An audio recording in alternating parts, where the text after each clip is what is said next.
وهم كمان ده هم بين حاطين الشكاره ديت على البلح علشان يثمر. شايفين؟ وحاطين هنا كمان اهو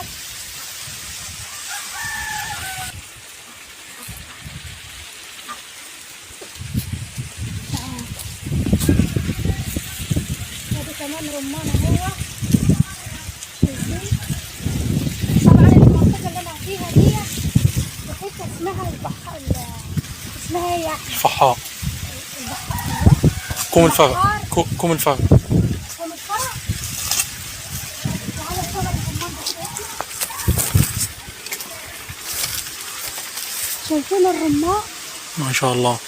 بسم الله ما شاء الله لا قوه الا بالله. شايفين الرمان؟ بس الرمان اللي بيطرشق ده يا احمد تقريبا بيكون نفس بسم الله ما شاء الله لا قوه الا بالله. شايفين شجره الرمان محمله رمان جذور.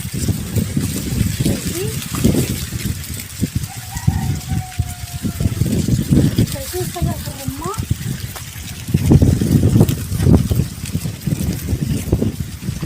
شايفين طبعا الصوره مش واضحه كمان. شايفين شجره الرمان شكلها ايه؟ تعالى نفتح رمانه كده يا احمد ونشوفوها.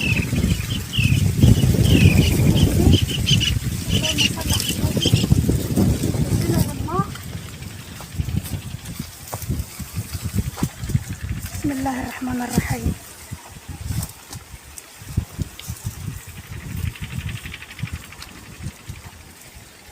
بسم الله الرحمن الرحيم. اللهم صل على النبي. شايفين الرمانه شكلها من جوا. اللهم صل على النبي. الرمان دي الصبغه اللي انتوا شايفينها في الرمان ديت، وفيه رمان تاني بيكون احمر داكن، لونه بيكون احمر داكن. الالوان ديت هي عباره عن مضادات اكسده بتحمي من سرطان الثدي، وكمان بتحمي من سرطان القولون وسرطان الرئه. يعني هو مليان بمضادات الاكسده اللي بتحمي من السرطانات. اللهم صل على النبي. طب هل مريض السكر ينفع ياكل رمان؟ ايوه طبعا مريض السكر ياكل رمان، ياكل البذور بتاعه الرمان مع القشور اللي هي الداخليه، الالياف الداخليه ديت اللي انتوا شايفينها البيضه دي، تاكلوها مع بذور الرمان ديت. بتقلل ارتفاع الضغط، بتخلص الجسم من الكوليسترول الضار، وبتخلصك من الدهون الثلاثيه، وكمان بيظبط مستوى السكر، وبيحمي من امراض كتيره. وكمان في ناس بيبقى عندها مشاكل في الجهاز الهضمي، ده بيحسن الجهاز الهضمي وبيسهل من عمليه الهضم، ومفيد في التخسيس وفي كل حاجه. شايفين؟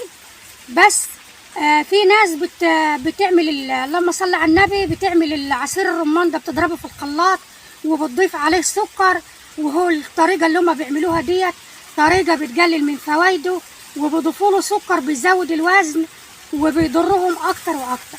لكن الفاكهه ديت هي فاكهه طبيعيه، ما عليهاش اي حاجه، لا عليها سكر بينضاف له من بره ولا اي حاجه.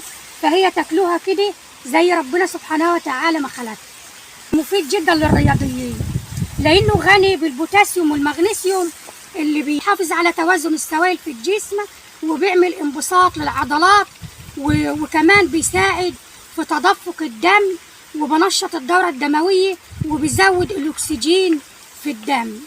يعني هو مفيد جدا جدا للناس اللي هي عندها نقص أكسجين واللي عندها مشاكل في الرئة. أنا دلوقتي هنوريكم حاجة يمكن انتوا تسمعوا عنها بس ما بتزرعوهاش. عندنا هناك في المنطقة بتاعتنا ما بيزرعوش الحاجة ديت خالص، واحنا بس بنسمعوا عنها بس. لكن الحاجة دي مليانة فوائد كتيرة، وبتنزرع هنا ومش بتنزرع هناك عندنا. وتعالوا هنوريها لكم. هي مفاجأة صراحة. تعالوا. اللهم صل على النبي. شايفين الخرشوف دي خرشوف. طبعا شجرة الخرشوف دي هي تصور كمية الأرض دي كلها يا احنا. الخرشوف، ركز على الخرشوف القريبة.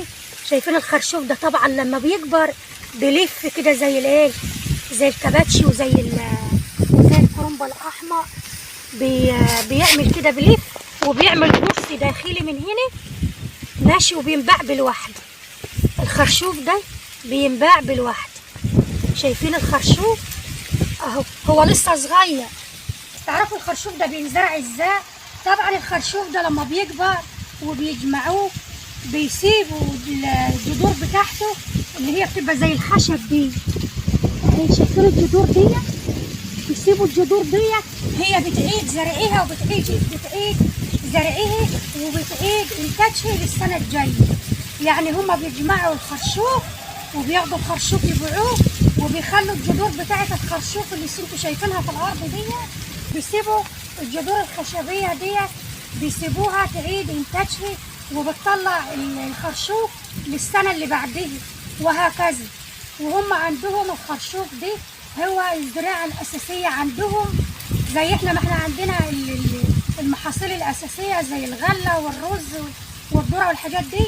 هم عندهم هنا في المنطقه ديت اللي هي تبع كفر الدواء او ابو المطامير.